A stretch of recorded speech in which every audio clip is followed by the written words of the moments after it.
Hello students, जय Shri Krishna. Inspire academy के YouTube channel में आपका स्वागत है।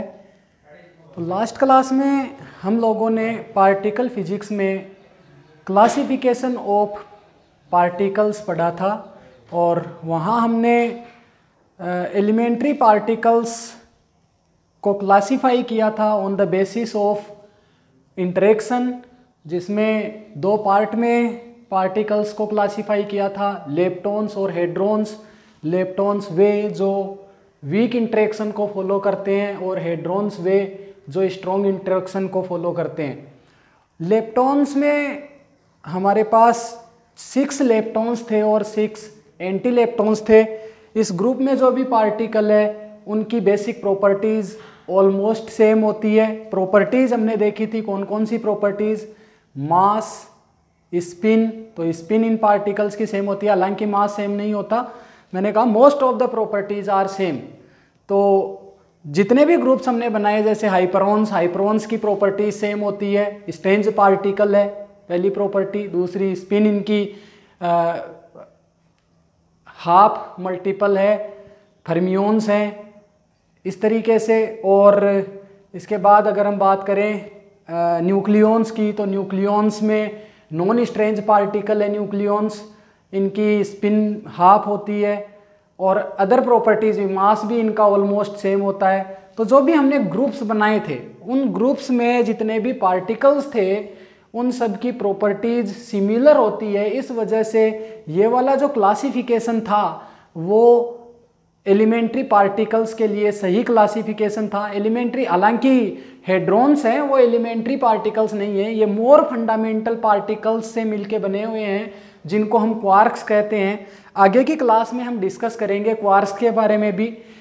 फिलहाल हम अपना नेक्स्ट टॉपिक स्टार्ट करते हैं, पार्टिकल्स और एंटी पार्टिकल्स। तो पार्टिकल्स और एंटी पार्टिकल्स में क्या क्या सिमिलरिटीज़ है, क्या क्या डिसिमिलरिटीज़ है। तो पार्टिकल्स एंड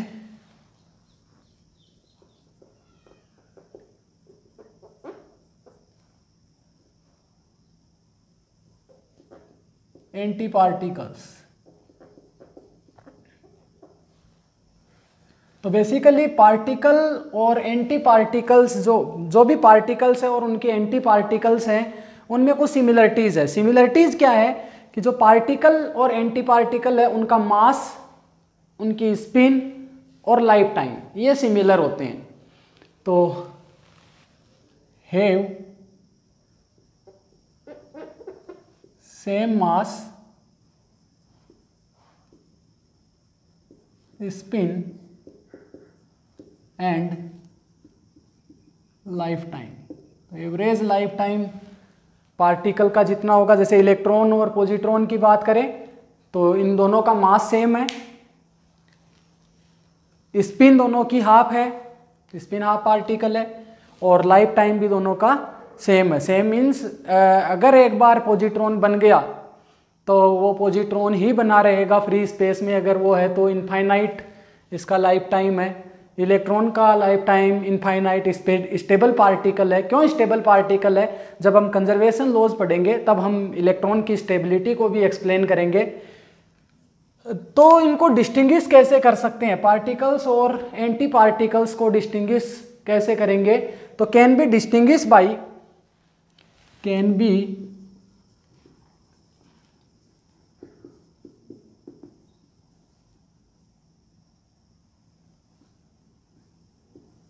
डिस्टिंग्विश्ड बाई। तो सबसे पहले हम देखें चार्ज से डिस्टिंग्विश कर सकते हैं। लेकिन कुछ पार्टिकल्स इलेक्ट्रिकली न्यूट्रल होते हैं तो उनके एंटी पार्टिकल भी इलेक्ट्रिकली न्यूट्रल होंगे, तो उनको कैसे डिस्टिंग्विश करें? तो उसके लिए तरीका है मैग्नेटिक मूवमेंट।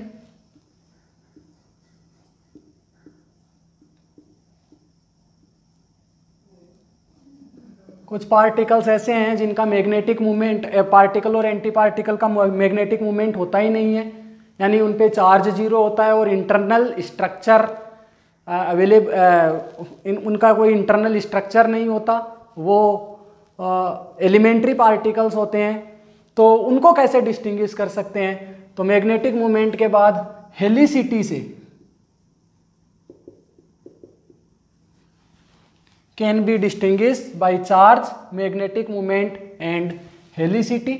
तो बेसिकली अगर हम बात करें तो जैसे इलेक्ट्रॉन और पॉजिट्रॉन पार्टिकल और एंटी पार्टिकल है, तो उनको चार्ज से डिस्टिंग्विश किया जा सकता है। इलेक्ट्रॉन पे चार्ज माइनस और पॉजिट्रॉन पे चार्ज प्लस, अपोजिट चार्ज। लेकिन अगर मैं बात करूं न्यूट्रॉन और एंटी न्यूट्रॉन, तो न्यूट्रॉन और एंटी न्यूट्रॉन को चार्ज से डिस्टिंग्विश नहीं किया जा सकता, क्योंकि न्यूट्रॉन इलेक्ट्रिकली न्यूट्रल पार्टिकल है और एंटी न्यूट्रॉन भी इलेक्ट्रिकली न्यूट्रल पार्टिकल है। तो इसको कैसे डिस्टिंग्विश कर सकते हैं? तो न्यूट्रॉन का इंटरनल स्ट्रक्चर होता है, they are neutrons are made up of quarks. तो कौन कौन से क्वार्क से मिलके बना हुआ है, जब हम क्वार्क स्ट्रक्चर पढ़ेंगे तब डिस्कस करेंगे। लेकिन जो क्वार्क्स है वो फ्रैक्शनली चार्ज्ड पार्टिकल है, और ये क्वार्क्स है वो इनसाइड द न्यूट्रॉन एग्जिस्ट करते हैं। तो इसका मतलब न्यूट्रॉन के अंदर चार्ज का डिस्ट्रीब्यूशन है। हालांकि टोटल चार्ज न्यूट्रॉन का 0 है, लेकिन charge is distributed inside the nucleus, inside the neutron. तो इसका मतलब क्या है कि इस न्यूट्रॉन का मैग्नेटिक मूवमेंट एग्जिस्ट करेगा, और मैग्नेटिक मूवमेंट न्यूक्लियर फिजिक्स में हम देखेंगे कि मैग्नेटिक मूवमेंट न्यूट्रॉन का कितना होता है। बट अगर मैग्नेटिक मूवमेंट एग्जिस्ट करता है तो जो इसका एंटी पार्टिकल होगा, एंटी न्यूट्रॉन, इसका मैग्नेटिक मूवमेंट अपोजिट होता है, इसका मैग्नेटिक मूवमेंट अपोजिट होगा। तो न्यूट्रॉन और एंटी न्यूट्रॉन का मैग्नेटिक मूवमेंट अपोजिट होता है। मैग्नेटिक मूवमेंट से इनको डिस्टिंग्विश कर सकते हैं, चार्ज से इनको डिस्टिंग्विश नहीं किया जा सकता। हालांकि पेरिटी से भी पार्टिकल और एंटी पार्टिकल को डिस्टिंग्विश कर सकते हैं, लेकिन मैंने तुम्हें बताया था कि जो बोसॉन पार्टिकल्स हैं और एंटी बोसॉन पार्टिकल्स हैं उनकी पेरिटी सेम होती है। Boson and anti bosons have same parity, fermions and anti fermions have opposite parity. तो पेरिटी से हम इसको डिस्टिंग्विश कर सकते हैं, फर्मियोन्स को डिस्टिंग्विश कर सकते हैं, बट बोसॉन पार्टिकल्स को पेरिटी से डिस्टिंग्विश नहीं किया जा सकता, पार्टिकल और एंटी पार्टिकल को। तो मैग्नेटिक मोमेंट न्यूट्रॉन्स का और एंटी न्यूट्रॉन्स का अपोजिट होता है। लेकिन अगर मैं न्यूट्रिनो की बात करूं तो neutrino is structureless particle, it is elementary particle, इसका कोई इंटरनल स्ट्रक्चर नहीं होता, इस पे चार्ज 0 होता है, तो इसको हम चार्ज से डिस्टिंग्विश नहीं कर सकते न्यूट्रिनो को।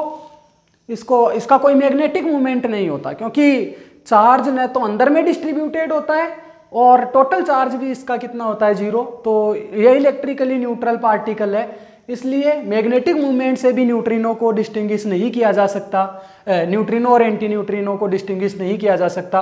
तो इसके लिए हेलिसिटी से इसको डिस्टिंग्विश कर सकते हैं। हेलिसिटी क्या है? बेसिकली जब न्यूट्रिनो का जो पाथ होता है वो हेलिकल पाथ होता है, और अगर हेलिकल पाथ क्लॉकवाइज डायरेक्शन में है तो हम कहते हैं कि उसकी हेलिसिटी कितनी होती है +1, और अगर helical path anti clockwise direction में है तो हेलिसिटी कितनी -1। तो हेलिसिटी में हम क्या देख सकते हैं,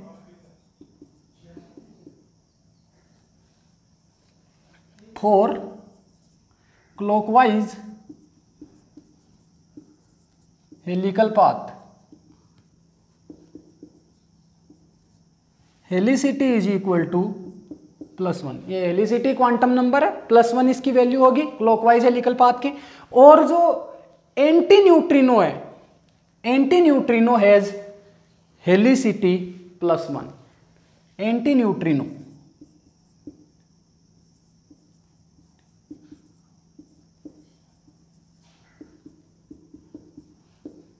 हेलिसिटी +1। इसका मतलब क्या है, एंटी न्यूट्रिनो का जो पाथ होगा वो क्लॉकवाइज डायरेक्शन में हेलिकल पाथ होगा।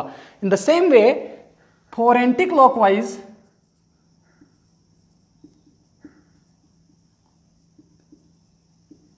हेलिकल पाथ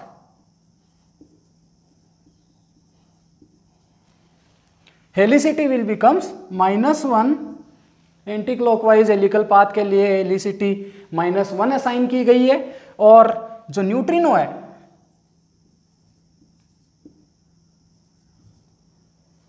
इसकी हेलिसिटी होती है -1। Neutrino has helicity is equal to -1। इसका मतलब जब न्यूट्रिनो का जो पाथ है वो एंटी क्लॉकवाइज डायरेक्शन में हेलिकल पाथ इस तरीके से वो चलता है। तो हेलिसिटी से न्यूट्रिनो और एंटी न्यूट्रिनो को डिस्टिंग्विश किया जा सकता है। तो इस तरीके से पार्टिकल और एंटी पार्टिकल को हम डिस्टिंग्विश कर सकते हैं, ये तरीके हैं। और इनमें सिमिलरिटीज़ मैंने तुम्हें बताई, जो भी पार्टिकल है और एंटी पार्टिकल है उनका मास सेम होगा, उनकी स्पिन सेम होगी और उनका लाइफ टाइम सेम होगा। इसके बाद अपना जो नेक्स्ट टॉपिक है वो है कंजर्वेशन लॉज। तो कंजर्वेशन लॉज पार्टिकल्स की जो रिएक्शन होती है, एक पार्टिकल अगर स्टेबल है तो उसका डीके नहीं होगा फ्री स्पेस में, अगर पार्टिकल स्टेबल नहीं है और वो फ्री स्पेस में है तो उसका डीके होगा। तो डीके होगा तो उसका डीके कौन से पार्टिकल्स में होगा, इसके लिए कुछ कंजर्वेशन लॉज उसको फॉलो करने पड़ेंगे। और कौन से इंटरेक्शन के थ्रू उसका डीके होगा, या फिर अगर कोई दो पार्टिकल मिलके अदर पार्टिकल्स बनाते हैं तो वो रिएक्शन पॉसिबल होगी या नहीं होगी।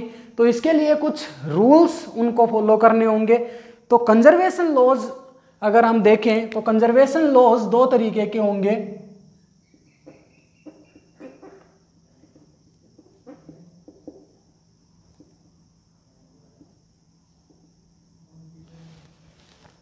कौन कौन से?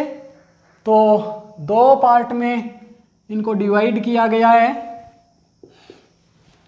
तो पहला पार्ट इसके अंदर है यूनिवर्सल कंजर्वेशन लॉज।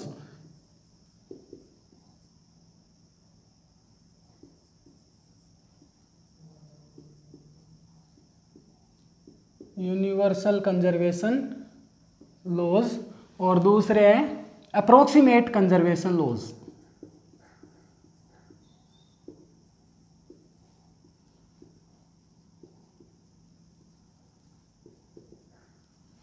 तो यूनिवर्सल कंजर्वेशन लॉज वे कंजर्वेशन लॉज होंगे जो किसी भी रिएक्शन के लिए पार्टिकल्स को फॉलो करना आवश्यक है। अगर पार्टिकल इन यूनिवर्सल कंजर्वेशन लॉज को फॉलो नहीं करेंगे तो वो रिएक्शन पॉसिबल नहीं होगी, अलाउड नहीं होगी। तो एग्जाम में जो क्वेश्चंस आते हैं वो ऐसे ही आते हैं कि कुछ रिएक्शंस दे दी और ये पूछ लिया कि ये रिएक्शन पॉसिबल है या नहीं है। तो हमें पॉसिबिलिटी के लिए सबसे पहले चेक करना पड़ेगा यूनिवर्सल कंजर्वेशन लॉज। और यूनिवर्सल कंजर्वेशन लॉज अगर पार्टिकल्स फॉलो करते हैं, जितने भी यूनिवर्सल कंजर्वेशन लॉज है अभी हम देखेंगे कौन कौन से हैं, वो अगर फॉलो करते हैं तो रिएक्शन पॉसिबल होगी। फिर दूसरा पार्ट इस क्वेश्चन का पूछा जाता है कि ये रिएक्शन जो पॉसिबल हो रही है ये कौन से इंटरेक्शन के थ्रू पॉसिबल हो रही है। तो ग्रेविटेशनल इंटरेक्शन तो होगा नहीं, इंटरेक्शन जो होगा वो या तो इलेक्ट्रोमैग्नेटिक होगा या फिर स्ट्रॉन्ग इंटरेक्शन होगा या फिर वीक इंटरेक्शन होगा। तो कौन से मोड के थ्रू ये रिएक्शन पॉसिबल है ये बताना होता है। तो उसके लिए हमें अप्रोक्सीमेट कंजर्वेशन लॉज से हम उसको बता सकते हैं। कैसे बताएंगे वो बाद में देखेंगे, पहले ये लॉज कौन कौन से हैं उनको हम डिस्कस कर लेते हैं। तो यूनिवर्सल कंजर्वेशन लॉज में सबसे पहले है एनर्जी कंजर्वेशन लॉ। दूसरा इसके अंदर है मोमेंटम कंजर्वेशन लॉज।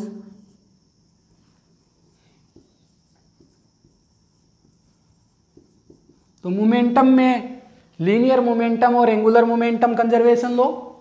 इसके बाद चार्ज कंजर्वेशन लॉ। इसके बाद लेप्टॉन नंबर कंजर्वेशन लॉ।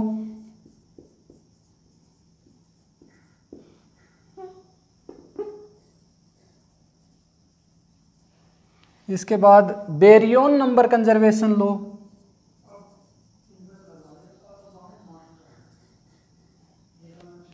और CPT conservation law.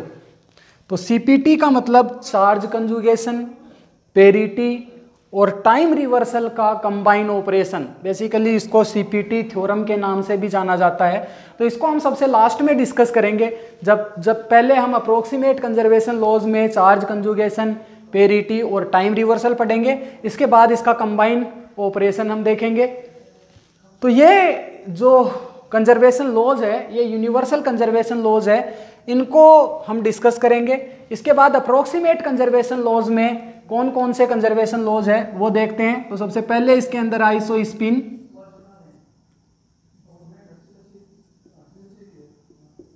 Spin conservation law, जिसको डिनोट किया जाता है कैपिटल आई से।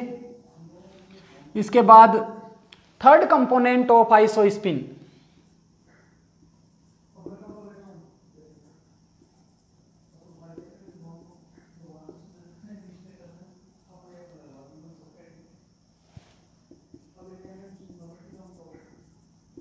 और इसको रिप्रेजेंट करते हैं I3 से। बेसिकली ये क्या है, आइसो स्पिन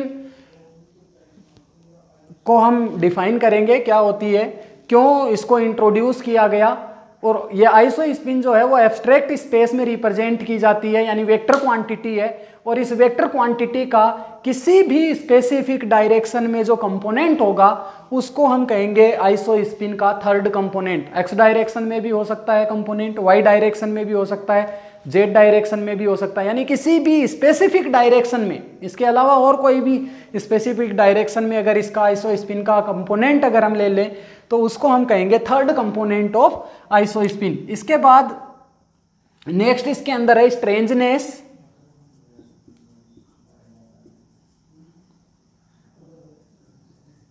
स्ट्रेंजनेस को हम एस से डिफाइन करते हैं। इसके बाद पेरिटी,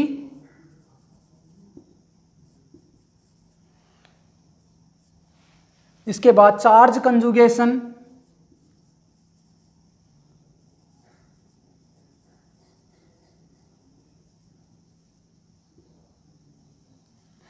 इसके बाद टाइम रिवर्सल,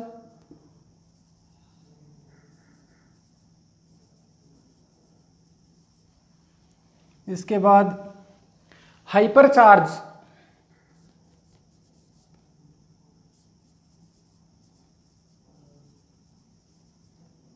जिसको हम y से रिप्रेजेंट करते हैं, टाइम रिवर्सल को t से रिप्रेजेंट करते हैं, चार्ज कंजुगेशन को c से रिप्रेजेंट करते हैं और पेरिटी को p से रिप्रेजेंट करते हैं। और लास्ट इसके अंदर है cp, charge conjugation and parity. तो ये जो cp कंजर्वेशन लॉ है ये पहले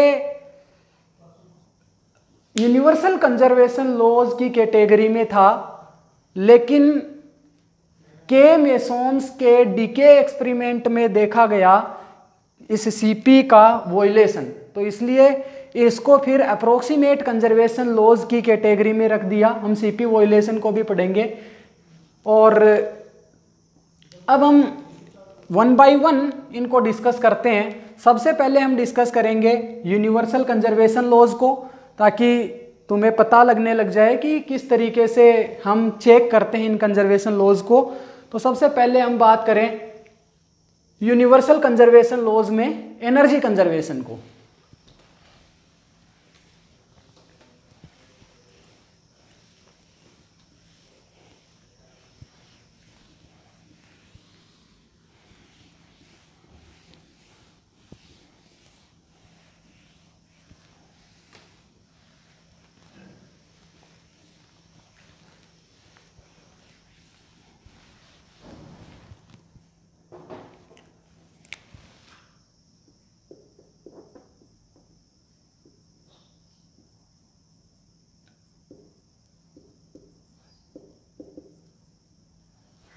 तो एनर्जी कंजर्वेशन बेसिकली कोई भी पार्टिकल है उसकी टोटल एनर्जी को हम किससे रिप्रेजेंट करते हैं, टोटल एनर्जी जो होगी पार्टिकल की वो उसकी रेस्ट मास एनर्जी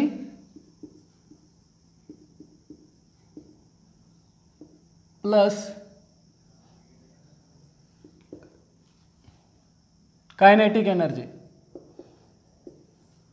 तो रेस्ट मास एनर्जी और काइनेटिक एनर्जी के एडिशन के बराबर टोटल एनर्जी होगी। अब अगर मान लो तुम्हारे पास कोई रिएक्शन दी हुई है तो वो रिएक्शन फ्री स्पेस में तभी पॉसिबल होगी एनर्जी कंजर्वेशन लॉ के थ्रू अगर mass of reactants is greater than mass of products. तो बेसिकली अगर रिएक्टेंस का मास प्रोडक्ट्स से ज़्यादा होगा तभी वो रिएक्शन एनर्जेटिकली फेवरेबल होगी, एनर्जी कंजर्वेशन लॉ को फॉलो करेगी। तो हम ये कह सकते हैं कि heavy mass particle can decay into light mass particle. Light mass particle का डीके हेवी मास पार्टिकल में कभी नहीं हो सकता। हम फ्री स्पेस में अगर हम बात करें तो अगर मैं कहूँ proton is converted into neutron plus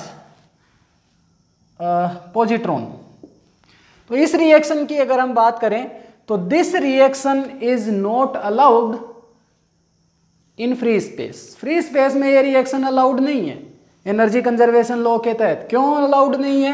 क्योंकि मैंने तुम्हें सीरीज बताई थी, वो टेबल हमने बनाई थी, तो हमने कहा था कि न्यूक्लियॉन्स है और न्यूक्लियॉन्स में दो न्यूक्लियॉन्स है, प्रोटॉन और न्यूट्रॉन। तो प्रोटॉन पहले आ रहा था, न्यूट्रॉन बाद में, और प्रोटॉन का मास न्यूट्रॉन के मास से थोड़ा सा कम होता है। तो neutron is heavy mass particle than proton. तो अगर हम इसका मास देखें प्रोटॉन का तो वो कम है इन दोनों के कंबाइन मास से। इसका मतलब प्रोटॉन न्यूट्रॉन में डीके नहीं कर सकता। एनर्जी कंजर्वेशन लॉ यहाँ पे वोलेट होगा। एनर्जी कंजर्वेशन लॉ के अकॉर्डिंग ये रिएक्शन पॉसिबल नहीं होगी। लेकिन हम देखते हैं कि प्रोटॉन न्यूट्रॉन में कन्वर्ट होता है। कहाँ पे होता है? न्यूक्लियस के अंदर। अगर न्यूक्लियस अनस्टेबल है तो बीटा डीके के दौरान ये रिएक्शन पॉसिबल है। लेकिन वो रिएक्शन क्यों पॉसिबल है? क्योंकि अगर प्रोटॉन न्यूक्लियस के अंदर है तो प्रोटॉन न्यूक्लियर फील्ड के इफेक्ट में प्रोटॉन इनिशियल मोमेंटम गेन करता है और उसकी वजह से उसका मास स्लाइटली इंक्रीज होता है। तो बेसिकली मास इंक्रीज होने का मतलब क्या है? इसको हम एक एग्जांपल से समझ सकते हैं कि अगर मान लो कोई पर्सन है, वो किसी लकड़ी के पट्टे को रस्सी से बांध के रोड पे खींच रहा है, तो उसको जो फोर्स है वो ज़्यादा लगाना पड़ेगा। इसका मतलब क्या है? जो रोड है वो फील्ड प्रोवाइड करवा रही है किसको? इस लकड़ी के पट्टे को, जिसकी वजह से उसका मास हमें ज़्यादा लगता है। और इसी तरीके से अगर उसी लकड़ी के पट्टे को अगर हम पानी में डाल दें और फिर हम उसको खींचे तो पानी के द्वारा क्रिएटेड जो फील्ड है वो उसको अपथ्रस्ट देगा तो उसके द्वारा क्रिएटेड पोटेंशियल उसके मास को कम कर देगा। यानी कि फील्ड के इफेक्ट में पार्टिकल्स के मास होंगे वो चेंज हो सकते हैं। तो इसी तरीके से अगर न्यूक्लियस के अंदर प्रोटॉन है, न्यूक्लियस के अंदर अगर प्रोटॉन है और सिस्टम अनस्टेबल है तो फिर बीटा डीके पॉसिबल होगा। तो बीटा डीके के दौरान क्या होगा? प्रोटॉन इनिशियल मोमेंटम गेन करेगा फील्ड के थ्रू और फिर उसका मास न्यूट्रॉन से स्लाइटली ज़्यादा हो जाएगा और उस केस में प्रोटॉन का डीके न्यूट्रॉन में हो सकता है। लेकिन ये रिएक्शन फ्री स्पेस में पॉसिबल नहीं है।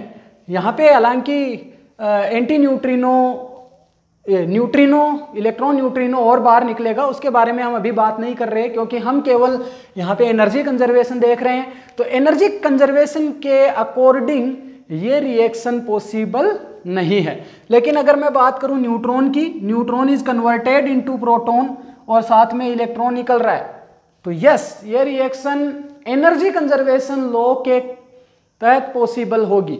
क्योंकि यहाँ पे न्यूट्रॉन का मास जो है वो मैंने तुम्हें बताया 938 पॉइंट समथिंग और प्रोटॉन का मास इस न्यूट्रॉन के मास से कम है और इलेक्ट्रॉन का मास तो 0.511 मेगा इलेक्ट्रॉन वोल्ट पर सी स्क्वायर।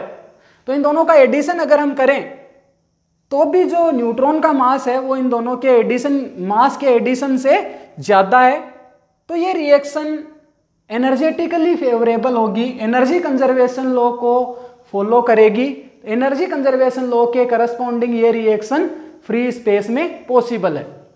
और इस एनर्जी कंजर्वेशन लॉ से हम इलेक्ट्रॉन की स्टेबिलिटी भी शो कर सकते हैं। वाई इलेक्ट्रॉन इज स्टेबल, क्योंकि इलेक्ट्रॉन का, अगर इलेक्ट्रॉन अनस्टेबल होगा तो इसका डीके इलेक्ट्रॉन के मास से कम मास के पार्टिकल्स में होगा।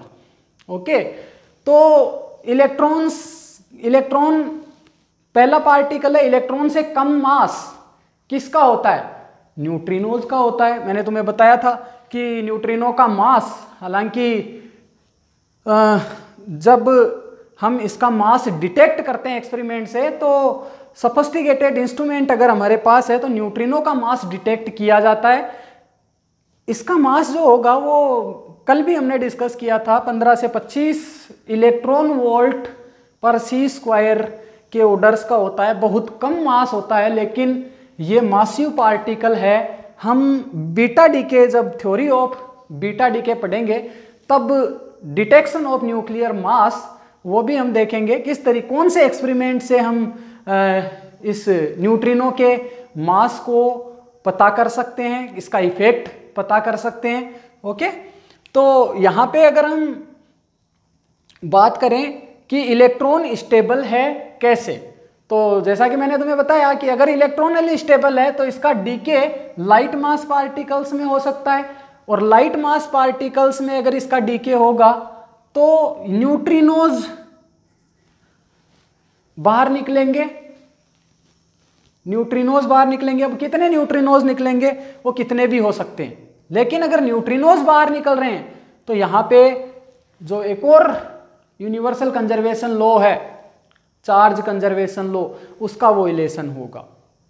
एनर्जी कंजर्वेशन का वोलेशन नहीं होगा। अगर इलेक्ट्रॉन से न्यूट्रिनोज प्लस प्लस बहुत सारे न्यूट्रिनोज निकल रहे हैं तो एनर्जी कंजर्वेशन वोलेट नहीं हो रहा है। यहाँ पे एनर्जी कंजर्वेशन के करस्पॉन्डिंग ये रिएक्शन पॉसिबल है, no problem, but charge conservation इस रिएक्शन को अलाउ नहीं करता। इसका मतलब चार्ज कंजर्वेशन अगर किसी रिएक्शन को अलाउ नहीं करता, चार्ज कंजर्वेशन क्या है? यूनिवर्सल कंजर्वेशन लॉ है।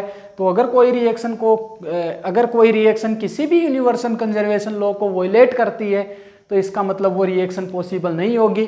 तो ये रिएक्शन भी पॉसिबल नहीं है। इसका मतलब इलेक्ट्रॉन स्टेबल पार्टिकल है, वो अनस्टेबल नहीं है, उसका डीके नहीं हो सकता। ओके, तो इसके बाद अगर हम बात करें मोमेंटम कंजर्वेशन लॉ की,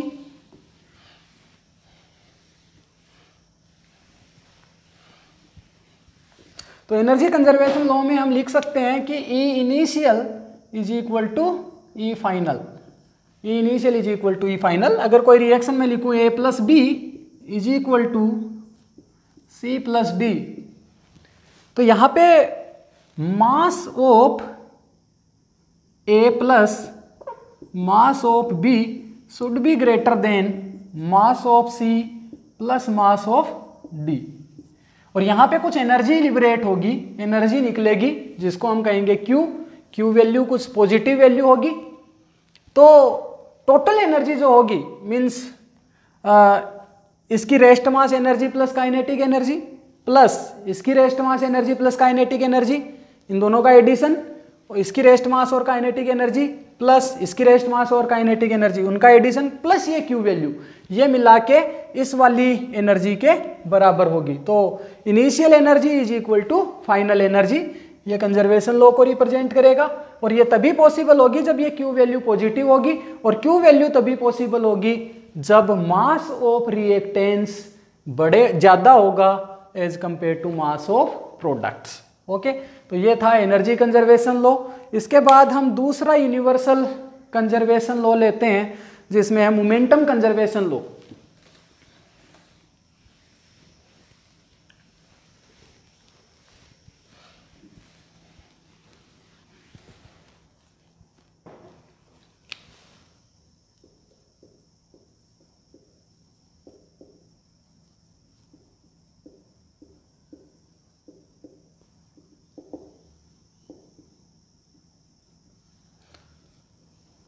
तो मोमेंटम कंजर्वेशन लॉ में भी अगर हम लीनियर मोमेंटम कंजर्वेशन लॉ देखें तो P initial should be equal to P final.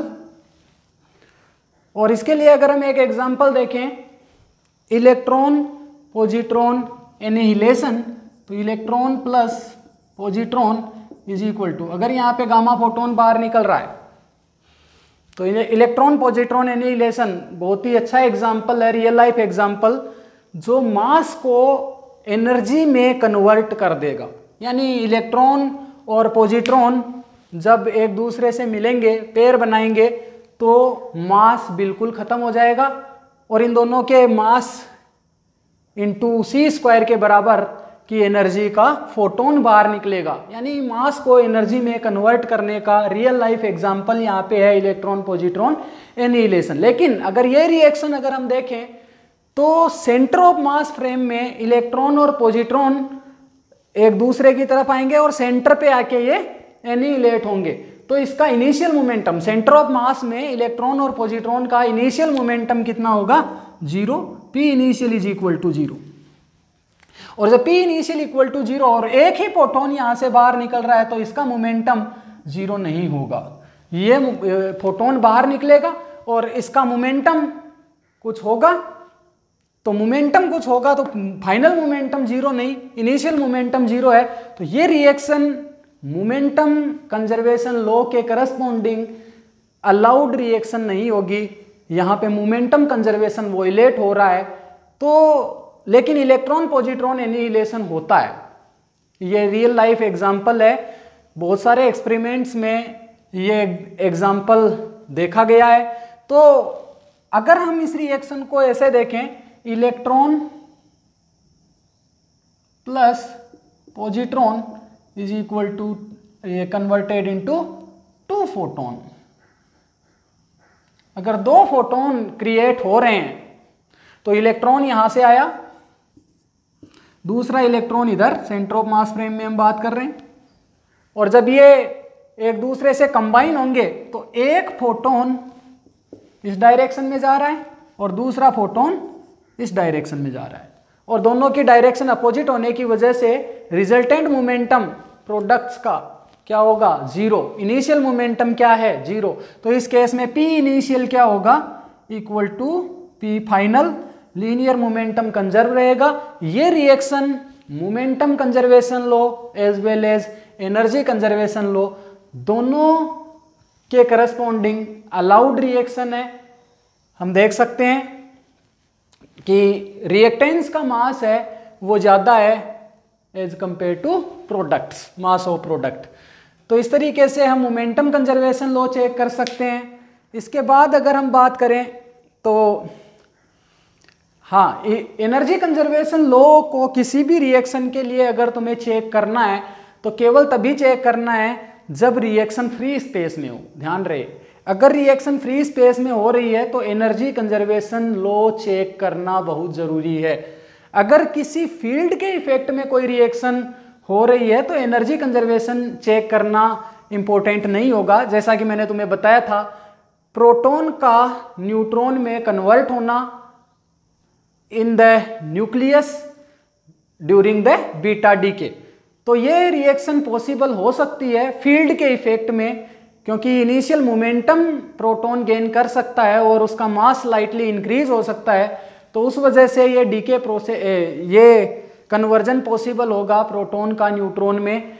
लेकिन अगर फ्री स्पेस में बात करें तो ये एनर्जी कंजर्वेशन लॉ फॉलो होना चाहिए, हमें चेक करना जरूरी है फ्री स्पेस के लिए। अगर फ्री स्पेस नहीं दिया हुआ तो फिर ये एनर्जी कंजर्वेशन लॉ चेक करने की जरूरत नहीं है।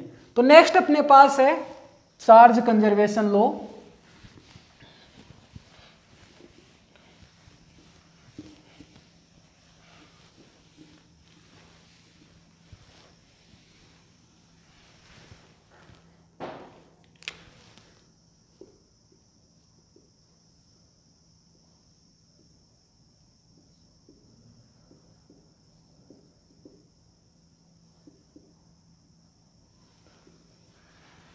चार्ज कंजर्वेशन लॉ में भी इनिशियल चार्ज और फाइनल चार्ज बराबर होना चाहिए।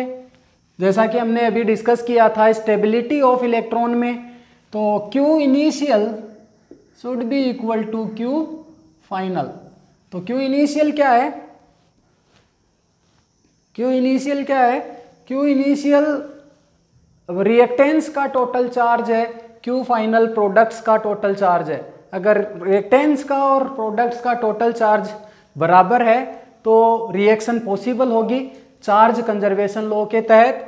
और इसके लिए अगर हम एग्जांपल देखें तो सबसे पहला एग्जांपल अगर मैं लूं, proton is converted into neutron plus positron. तो ये रिएक्शन फ्री स्पेस में एनर्जी कंजर्वेशन लॉ के करस्पॉन्डिंग, यहाँ पे एनर्जी कंजर्वेशन लॉ वोलेट होगा फ्री स्पेस के लिए अगर ये रिएक्शन लिखी है तो। और न्यूक्लियर फील्ड के इफेक्ट में न्यूक्लियस के अंदर अगर ये रिएक्शन है तो ये रिएक्शन पॉसिबल हो सकती है। और ये रिएक्शन के अंदर अगर हम चार्ज देखें तो इस डायरेक्शन में टोटल चार्ज कितना है? +1, यहाँ पे चार्ज 0, यहाँ पे +1। तो Q initial is equal to Q final, इधर का टोटल चार्ज इधर के टोटल चार्ज के बराबर होगा। ये चार्ज है वो अल्जेब्रिकली एडिटिव क्वांटिटी है, अल्जेब्रिकली एडिशन होगा चार्ज का। रिएक्टेंस का चार्ज हम अल्जेब्रिकली ऐड करेंगे और प्रोडक्ट्स का चार्ज भी अल्जेब्रिकली ऐड करेंगे। इसके अलावा दूसरा एग्जांपल अगर हम लें, neutron converted into proton plus electron. तो यहाँ पे न्यूट्रॉन का चार्ज 0, प्रोटॉन का चार्ज +1 और इलेक्ट्रॉन का चार्ज -1। तो अगर इनको ऐड करेंगे तो टोटल चार्ज कितना? 0। तो Q इनिशियल भी 0 और Q फाइनल भी 0। तो ये रिएक्शन भी चार्ज कंजर्वेशन लॉ के करस्पॉन्डिंग अलाउड रिएक्शन है। लेकिन अगर हम आगे बात करेंगे लेप्टॉन नंबर कंजर्वेशन यहाँ पे वोलेट हो रहा है, बेरियन नंबर कंजर्वेशन यहाँ पे अलाउड है, तो हम आगे डिस्कस करेंगे लेप्टॉन नंबर कंजर्वेशन लॉ और बेरियन नंबर कंजर्वेशन लॉ को। बट ये रिएक्शन चार्ज कंजर्वेशन लॉ के तहत ये अलाउड रिएक्शंस हैं। और अगर हम बात करें इलेक्ट्रॉन अगर कन्वर्ट हो रहा है किस में? Neutrino, electron neutrino plus electron neutrino plus electron neutrino, तो ये रिएक्शन पॉसिबल नहीं है, क्योंकि इलेक्ट्रॉन का अगर डीके होना है तो अपने से लाइट मास पार्टिकल में ही डीके कर सकता है। और अगर वो लाइट मास पार्टिकल में डीके करेगा तो केवल और केवल पॉसिबिलिटी बनेगी न्यूट्रिनोज में डीके होने की। और अगर इलेक्ट्रॉन का डीके न्यूट्रिनोज में हो सकता है, पेयर ऑफ न्यूट्रिनोज में हो सकता है, तो यहाँ पे चार्ज कंजर्वेशन वोलेट हो जाएगा। ये रिएक्शन चार्ज कंजर्वेशन लॉ के अकॉर्डिंग वोलेट होगी और ये रिएक्शन पॉसिबल नहीं होगी। इसलिए इलेक्ट्रॉन का डीके पॉसिबल नहीं होगा। इलेक्ट्रॉन एक स्टेबल पार्टिकल है। इसके बाद नेक्स्ट यूनिवर्सल कंजर्वेशन लॉ अपने पास है lepton number conservation law.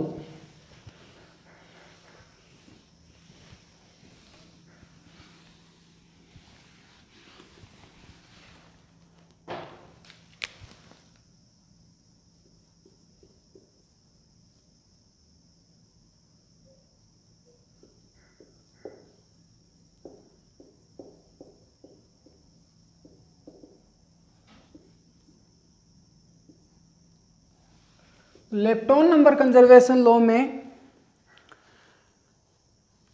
Lepton number जो रिएक्टेंस हैं उनका लेप्टॉन नंबर और प्रोडक्ट्स का लेप्टॉन नंबर बराबर होना चाहिए, यानी Li is equal to L final. और ये लेप्टॉन नंबर है क्या? जितने भी लेप्टॉन्स हैं, जितने भी लेप्टॉन्स है उसको लेप्टॉन नंबर 1 असाइन किया हुआ है। यानी इलेक्ट्रॉन है, म्यूऑन है, टाउऑन है, इलेक्ट्रॉन न्यूट्रिनो, म्यू न्यूट्रिनो और टाउ न्यूट्रिनो, इन सब के लिए लेप्टॉन नंबर कितना? 1। और इनके जो एंटी पार्टिकल्स है positron, mu plus tau plus, anti neutrino of electron, anti neutrino of mu, anti neutrino of tau, इनको लेप्टॉन नंबर -1 असाइन किया गया है। और जितने भी नॉन लेप्टॉन पार्टिकल्स हैं उनका लेप्टॉन नंबर कितना? 0। तो ये लेप्टॉन नंबर कंजर्वेशन लॉ अगर हम चेक करते हैं तो lepton number conservation law conserve family wise means generation wise हम कह सकते हैं। तो पहली जनरेशन में मैंने तुम्हें बताया था इलेक्ट्रॉन और इलेक्ट्रॉन न्यूट्रिनो। तो lepton number conservation law, electron lepton number conservation law के लिए हम कहें Le is equal to +1, Le is equal to +1, lepton number of electron family is equal to +1। किन किन पार्टिकल्स के लिए है? For electron and electron neutrino. और Le is equal to -1 for positron and anti electron neutrino. तो ये electron lepton number assign किए गए हैं इलेक्ट्रॉन फैमिली के लिए। और इसके अलावा जितने भी particle Le equal to 0 for others, जो पार्टिकल्स लेप्टॉन है या नहीं है सबके लिए, यानी म्यूऑन के लिए Le की वैल्यू 0, टाउऑन के लिए भी 0। तो ये इलेक्ट्रॉन फैमिली के लिए लेप्टॉन नंबर्स असाइनमेंट है। ऐसे ही म्यूऑन फैमिली के लिए अगर हम देखें तो Lmu is equal to +1 for muon and mu neutrino ऐसे ही Lmu is equal to -1 for anti muon, यानी mu plus and mu bar. इसके लिए म्यू लेप्टॉन नंबर है, उसकी वैल्यू कितनी? -1। और Lmu is equal to 0 is assigned for other leptons और non leptons, other particles.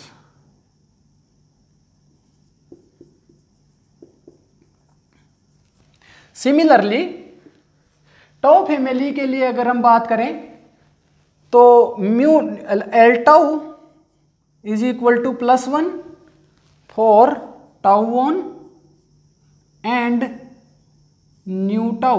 Tau neutrino. और Lto is equal to -1 for tau plus and anti tau neutrino. तो इसके लिए Lto की वैल्यू कितनी? -1 और Lto is equal to 0 for others.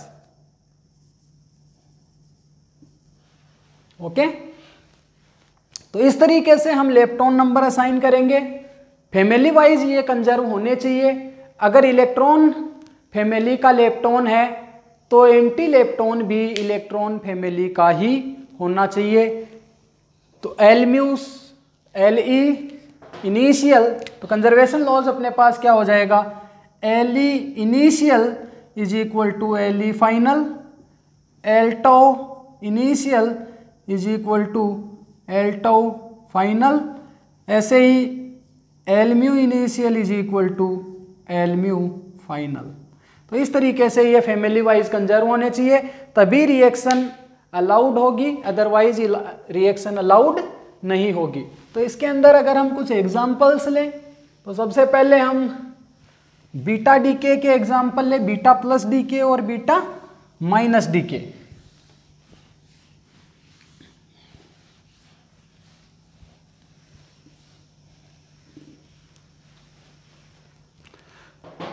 तो अगर हम न्यूक्लियस के अंदर, अगर न्यूक्लियस अनस्टेबल है और अनस्टेबिलिटी के कारण अगर उसका डीके हो रहा है बीटा डीके के थ्रू, तब अगर रिएक्शन हम लिख रहे हैं proton is converted into neutron, plus साथ में निकल रहा है क्या?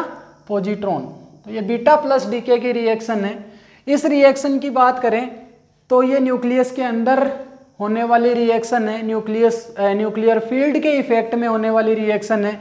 तो इसके लिए हमें एनर्जी कंजर्वेशन लॉ के लिए वरी नहीं करना, क्योंकि ये रिएक्शन पॉसिबल हो सकती है।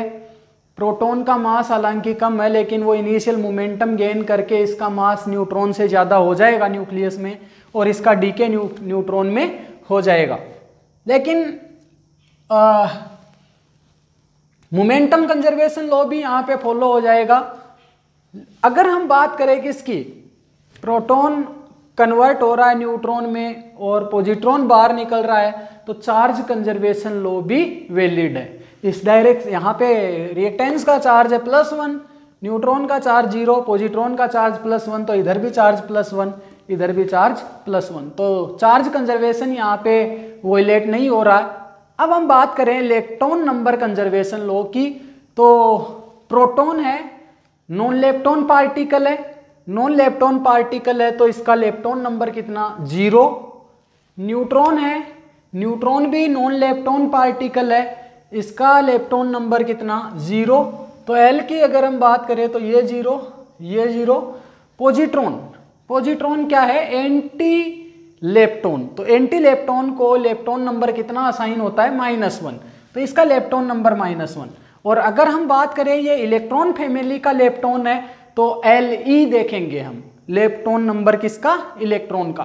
तो ये रिएक्शन यहाँ पे रिएक्शन में जो रिएक्टेंस है उसका लेप्टॉन नंबर 0, Le की वैल्यू उसके लिए 0, और जो प्रोडक्ट्स है उसके लिए Le की वैल्यू देख रहे हैं तो कितना है -1। तो ये रिएक्शन पॉसिबल नहीं होगी universal conservation law, lepton number conservation law के करस्पॉन्डिंग।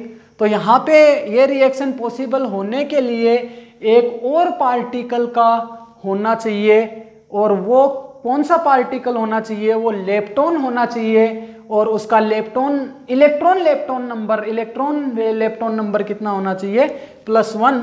तो यहाँ पे इलेक्ट्रॉन लेप्टॉन नंबर +1 और चार्ज साथ में कितना होना चाहिए 0, so that charge conservation violate ना हो। तो ऐसा पार्टिकल कौन सा है, इलेक्ट्रॉन न्यूट्रिनो। अगर इलेक्ट्रॉन न्यूट्रिनो यहाँ पे आ गया तो चार्ज कंजर्वेशन भी वॉयलेट नहीं होगा, एनर्जी कंजर्वेशन वॉयलेट नहीं होगा क्योंकि ये फील्ड के इफेक्ट में रिएक्शन है, मोमेंटम कंजर्वेशन भी वॉयलेट नहीं होगा। तो यहाँ पे अगर हम लेप्टॉन नंबर कंजर्वेशन देखें तो लेप्टॉन नंबर कंजर्वेशन भी यहाँ पे वॉयलेट नहीं होगा क्योंकि इसका लेप्टॉन नंबर कितना आएगा +1, Le की वैल्यू +1। तो अब रिएक्टेंस के अंदर Le की वैल्यू 0, प्रोडक्ट्स के अंदर भी Le की टोटल वैल्यू कितनी 0, और Le जो है या लेप्टॉन नंबर है वो अलजेब्रिकली एडिटिव क्वांटिटीज है, ये वेक्टोरली एडिटिव क्वांटिटीज नहीं है। अलजेब्रिकली एडिशन करेंगे, सिंपल एडिशन, जो भी नंबर्स है उनका सीधा ऐड कर दो, ओके। तो ये रिएक्शन तुम्हारे पास पॉसिबल होगी। इसके बाद नेक्स्ट एग्जांपल लें, न्यूट्रॉन अगर कन्वर्ट हो रहा है किस में, प्रोटॉन में, और साथ में यहाँ पे इलेक्ट्रॉन निकल रहा है, तो ये रिएक्शन भी चार्ज कंजर्वेशन लॉ के करस्पॉन्डिंग वैलिड है, और ये रिएक्शन तो फ्री स्पेस में भी वैलिड रिएक्शन है क्योंकि energy conservation law free space में यहाँ पे वॉयलेट नहीं हो रहा। तो चार्ज कंजर्वेशन लॉ और एनर्जी कंजर्वेशन लॉ दोनों के करस्पॉन्डिंग ये रिएक्शन वैलिड है। मोमेंटम कंजर्वेशन भी यहाँ पे एप्लीकेबल है। इसके बाद अगर हम लेप्टॉन नंबर कंजर्वेशन देखें तो इसका लेप्टॉन नंबर Le की वैल्यू यहाँ पे कितनी 0, प्रोटॉन के लिए नॉन लेप्टॉन पार्टिकल है तो इसके लिए भी Le की वैल्यू 0, इलेक्ट्रॉन है तो Le = +1, और यहाँ पे रिएक्शन में लेप्टॉन नंबर कंजर्व नहीं है तो एक्स्ट्रा पार्टिकल यहाँ पे और होना पड़ेगा, और वो भी इलेक्ट्रॉन फैमिली का लेप्टॉन होना चाहिए जिसका लेप्टॉन नंबर कितना हो -1 हो और उस पे चार्ज कितना हो 0 हो। तो ऐसा पार्टिकल कौन सा होगा, एंटी न्यूट्रिनो ऑफ इलेक्ट्रॉन जिसका लेप्टॉन नंबर कितना होगा -1। तो अब अगर हम यहाँ पे इस रिएक्शन के लिए लेप्टॉन नंबर कंजर्वेशन देखें तो ये रिएक्शन अब अलाउड रिएक्शन है through lepton number conservation law, और ऊपर वाले जितने भी कंजर्वेशन लॉ हमने पढ़े हैं ये रिएक्शन उन सभी कंजर्वेशन लॉ को फॉलो करती है। तो इस तरीके से हम lepton number conservation law check कर सकते हैं। लेप्टॉन नंबर, चार्ज, ये क्वांटम ये जो नंबर है इन ये अलजेब्रिकली एडिटिव क्वांटिटीज है, इसको वेक्टोरली ऐड नहीं करेंगे। जो भी चार्ज दिया हुआ है उन सब का अलजेब्रिक सम कर देंगे, जो भी इलेक्ट्रॉन नंबर दिया हुआ है उन सब का अलजेब्रिक सम कर देंगे और आसानी से हम इलेक्ट्रॉन नंबर कंजर्वेशन और चार्ज कंजर्वेशन चेक कर सकते हैं। ओके, इसके बाद नेक्स्ट इसके अंदर है baryon number conservation law.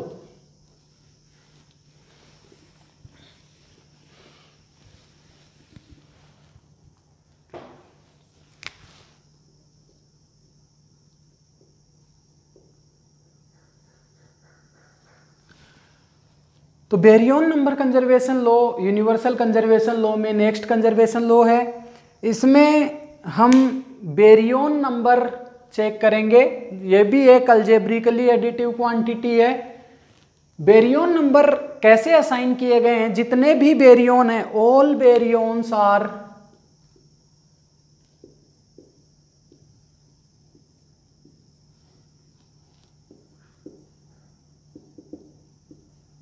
assigned as baryon number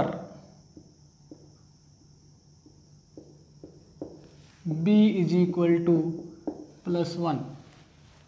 जितने भी बेरियंस हैं उनका बेरियन नंबर कितना असाइन किया हुआ है, +1। बेरियंस हमने देखे, बेरियंस basically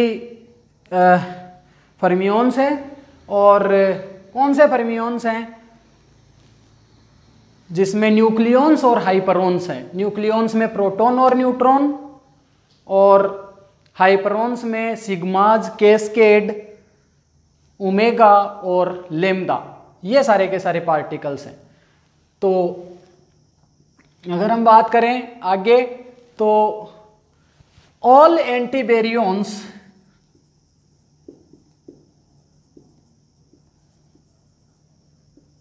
are assigned as baryon number b is equal to -1 और all non baryon particles has baryon number 0। all non baryon कौन कौन से पार्टिकल है, सारे के सारे लेप्टॉन्स और सारे के सारे मेसॉन्स, के मेसॉन्स, पाई मेसॉन्स और नीटा नोट, और साथ में इधर 3 फैमिलीज यहाँ पे लेप्टॉन्स की है, इलेक्ट्रॉन फैमिली, म्यूऑन फैमिली और टाउन फैमिली। तो all non baryons are has baryon number, ऐसे भी लिख सकते हैं, has baryon number b is equal to 0।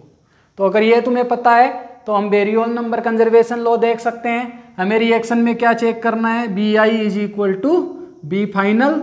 अगर बेरियन नंबर रिएक्टेंट्स का टोटल बेरियन नंबर कैलकुलेट कर लें और प्रोडक्ट्स का टोटल बेरियन नंबर कैलकुलेट कर लें, दोनों का सम बराबर आए, तो इसका मतलब बेरियन नंबर कंजर्व होगा, reaction baryon number conservation law के करस्पॉन्डिंग पॉसिबल होगी।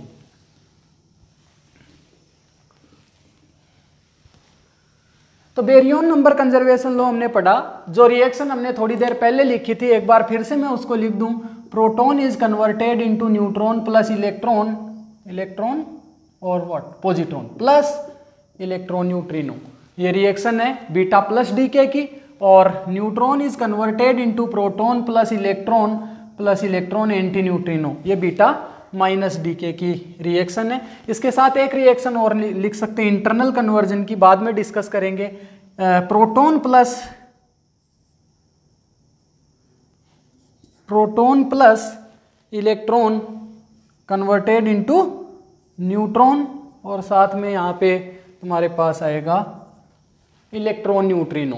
तो ये रिएक्शंस की अगर हम बात करें, इनमें अगर हम सारे के सारे कंजर्वेशन लॉज से करें तो देख सकते हैं कि यहाँ पे सबसे पहले चेक करें एनर्जी कंजर्वेशन लॉ। तो ये रिएक्शन एनर्जी कंजर्वेशन लॉ के करस्पॉन्डिंग फ्री स्पेस में पॉसिबल रिएक्शन नहीं होगी, क्योंकि मास of reactants is less than mass of product. लेकिन अगर न्यूक्लियर वेसिनिटी की बात करें, न्यूक्लियस के अंदर ये रिएक्शन हो रही है, तो ये रिएक्शन पॉसिबल रिएक्शन होगी। तो ये रिएक्शन इसके लिए चार्ज, एनर्जी और मोमेंटम कंजर्वेशन लॉ अगर फील्ड के इफेक्ट में बात करें तो कंजर्व है। इसके बाद अगर हम चार्ज कंजर्वेशन लॉ देखें तो टोटल चार्ज इधर की तरफ कितना होगा +1, और इस साइड में neutron electrically neutral, neutrino electrically neutral, positron पे चार्ज +1। तो लेफ्ट हैंड साइड में जो चार्ज है वो +1 है, राइट हैंड साइड में भी टोटल चार्ज कितना +1। तो चार्ज कंजर्वेशन को वोलेट नहीं कर रही, चार्ज कंजर्वेशन लॉ के करस्पॉन्डिंग वैलिड है। इसी तरीके से लेप्टॉन नंबर कंजर्वेशन लॉ के लिए देखें तो लेप्टॉन नंबर यहाँ पे इलेक्ट्रॉन लेप्टॉन नंबर 0, इसका इलेक्ट्रॉन लेप्टॉन नंबर 0, इसका -1 और इसका +1। तो total lepton electron number left hand side में भी 0 और राइट हैंड साइड में भी 0। तो लेप्टॉन नंबर कंजर्वेशन है। इसके बाद बेरियन नंबर कंजर्वेशन इस रिएक्शन के लिए देखें तो प्रोटॉन क्या है बेरियन, और बेरियन नंबर इसका कितना होगा, all baryon are assigned as baryon number is equal to 1। तो यहाँ पे प्रोटॉन का बेरियन नंबर 1 होगा लेफ्ट हैंड साइड में। राइट हैंड साइड में देखें तो न्यूट्रॉन भी बेरियन है, इसका बेरियन नंबर +1।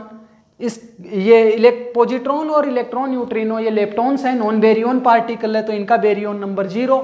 तो total baryon number left hand side में 1, राइट हैंड साइड में भी 1। इसका मतलब क्या हुआ, ये reaction baryon number conservation law के करस्पॉन्ड भी पॉसिबल है। तो ये रिएक्शन हम कह सकते हैं कि सारे के सारे यूनिवर्सल कंजर्वेशन लॉज को फॉलो करती है, इसलिए ये रिएक्शन अलाउड रिएक्शन है। इन द सेम वे इस रिएक्शन को भी हमने देखा था, चार्ज कंजर्वेशन लॉ यहाँ पे वोलेट नहीं हो रहा, एनर्जी कंजर्वेशन लॉ वोलेट नहीं हो रहा, okay. Lepton number conservation law भी वोलेट नहीं हो रहा, यहाँ पे इलेक्ट्रॉन है, इसका electron lepton number 1, anti neutrino of electron है, इसका इलेक्ट्रॉन लेप्टॉन नंबर -1। तो total lepton electron number 0 left hand side में भी और राइट हैंड साइड में भी। बेरियन नंबर कंजर्वेशन लॉ देखें तो इसका बेरियन नंबर 1, इसका 1, इन दोनों का 0। तो लेफ्ट हैंड साइड में baryon number 1, right hand side में बेरियन नंबर 1। तो बेरियन नंबर कंजर्वेशन भी वोलेट नहीं हो रहा, तो ये रिएक्शन भी पॉसिबल है। इसके बाद इस रिएक्शन को अगर हम देखें तो यहाँ पे चार्ज कंजर्वेशन लॉ देखें, Q, तो Q यहाँ पे कितना है +1, यहाँ पे कितना है -1, इस साइड में देखें तो 0 और 0। तो लेफ्ट हैंड साइड में टोटल चार्ज कितना 0, राइट हैंड साइड में टोटल चार्ज 0। तो रिएक्शन चार्ज कंजर्वेशन लॉ के करस्पॉन्डिंग वैलिड रिएक्शन है। इलेक्ट्रॉन लेप्टॉन नंबर देखें, प्रोटॉन का इलेक्ट्रॉन लेप्टॉन नंबर 0, इलेक्ट्रॉन का इलेक्ट्रॉन लेप्टॉन नंबर +1, न्यूट्रॉन का इलेक्ट्रॉन लेप्टॉन नंबर 0 और न्यूट्रिनो का न्यूट्रिनो का इलेक्ट्रॉन लेप्टॉन नंबर +1। तो दोनों साइड में लेप्टॉन इलेक्ट्रॉन नंबर +1 है, तो ये भी कंजर्व है, ये भी कंजर्व है। इसके बाद अगर बेरियन नंबर देखें तो प्रोटॉन का baryon number +1, electron non baryon है तो 0, न्यूट्रॉन बेरियन है तो बेरियन नंबर इसका 1 और इलेक्ट्रॉन न्यूट्रिनो का बेरियन नंबर 0। तो बेरियन नंबर भी यहाँ पे कंजर्व है, तो ये रिएक्शन भी पॉसिबल रिएक्शन होगी, ये रिएक्शन भी अलाउड रिएक्शन होगी। इसके बाद जो next universal conservation law last वाला है वो है CPT कंजर्वेशन लॉ। C का मीनिंग यहाँ पे चार्ज कंजुगेशन से है, P का मीनिंग यहाँ पे पेरिटी से है और T का मीनिंग टाइम रिवर्सल। तो ये इनको अलग अलग अगर हम देखें तो ये सारे के सारे अप्रोक्सीमेट कंजर्वेशन लॉज में है। तो पहले हम अप्रोक्सीमेट कंजर्वेशन लॉ पढ़ेंगे, उसके बाद हम CPT थ्योरम देखेंगे क्या होती है। हालांकि अभी तक ये जो CPT कंजर्वेशन कंबाइन ऑपरेशन अगर हम कर दें, C चार्ज कंजुगेशन, पेरिटी और टाइम रिवर्सल ऑपरेटर को एक साथ किसी स्टेट पे ऑपरेट कर दें, तो अगर कोई दो स्टेट इस स्टेट को चेंज करती है तो तीसरा ऑपरेशन उसको वापस उसी स्टेट में ले आता है, यही CPT थ्योरम है। इस CPT कंजर्वेशन लॉ का वोलेशन अभी तक किसी भी एक्सपेरिमेंट में नहीं देखा गया। पहले मैंने तुम्हें बताया था कि जो लास्ट अप्रोक्सीमेट कंजर्वेशन लॉ हमने लिखा था CP conservation law, charge conjugation और पेरिटी का कंबाइन ऑपरेशन, पहले ये यूनिवर्सल कंजर्वेशन लॉ था, किसी भी एक्सपेरिमेंट में इसका वोलेशन नहीं देखा गया। लेकिन जब के मेसोन्स का डीके को ऑब्जर्व किया गया तो इसका डीके 2 मोड के थ्रू पॉसिबल था, हालांकि दूसरे मोड की प्रोबेबिलिटी बहुत कम थी, हम उसको भी डिस्कस करेंगे। तो लेकिन उसका डीके उस मोड में हो रहा था जहाँ पे इस सीपी का वोलेशन ऑब्जर्व किया गया, इसलिए इसको यूनिवर्सल कंजर्वेशन लॉ की कैटेगरी से हटा के अप्रोक्सीमेट कंजर्वेशन लॉ की कैटेगरी में डाल दिया। और सीपीटी का अभी तक कोई वोलेशन नहीं देखा गया, इसलिए इसको यूनिवर्सल कंजर्वेशन लॉ की कैटेगरी में रखा हुआ है। तो नेक्स्ट पार्ट अपना है वो अपने पास है अप्रोक्सीमेट कंजर्वेशन लॉ। ओके,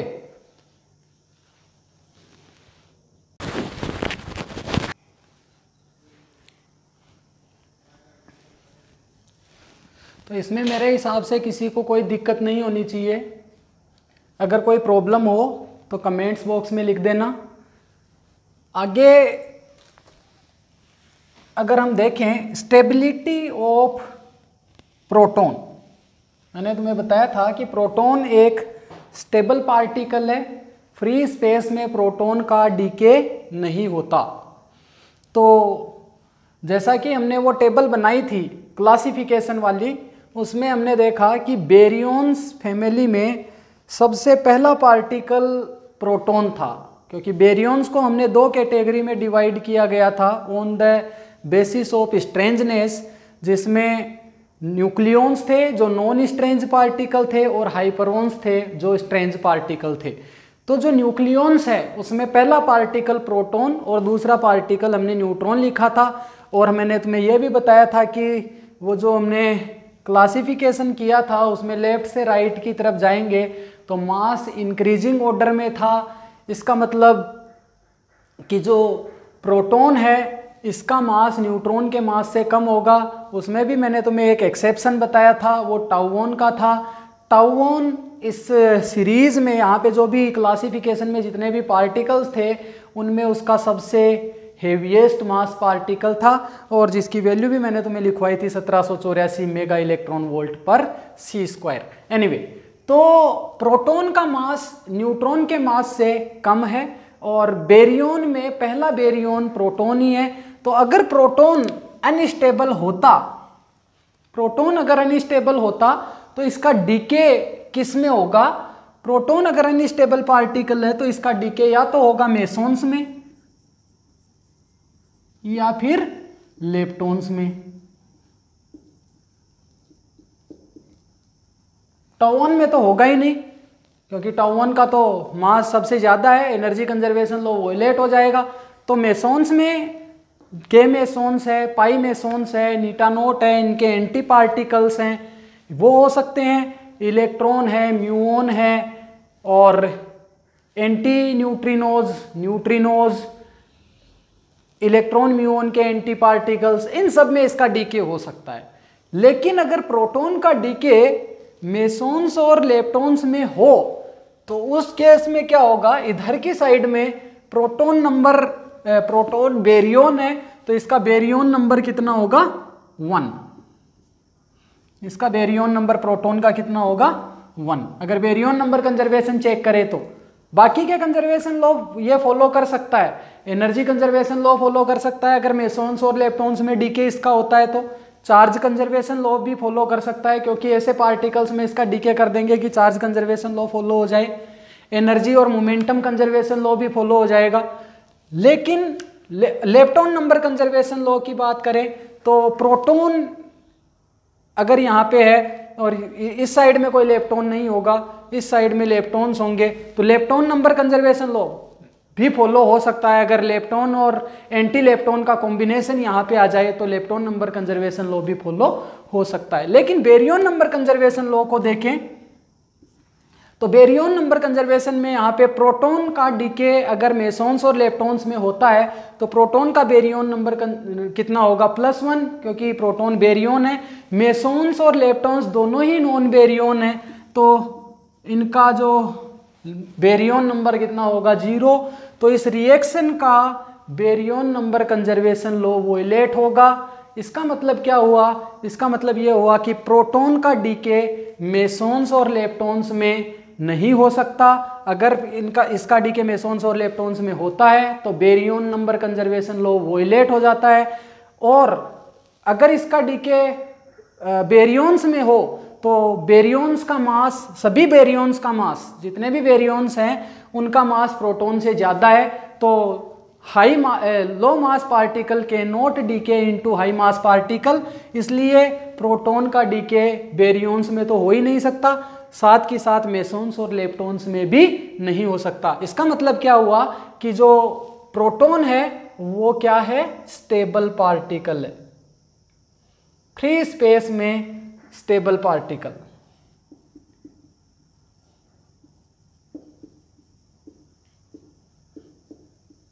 तो हम स्टेबिलिटी ऑफ प्रोटॉन को एक्सप्लेन कर सकते हैं किसकी हेल्प से, बेरियन नंबर कंजर्वेशन लॉ की हेल्प से। एग्जाम में क्वेश्चन आ सकता है कि कौन से कंजर्वेशन लॉ के तहत हम प्रोटॉन की स्टेबिलिटी को एक्सप्लेन कर सकते हैं। तो कौन सा कंजर्वेशन लॉ होगा, बेरियन नंबर कंजर्वेशन लॉ होगा।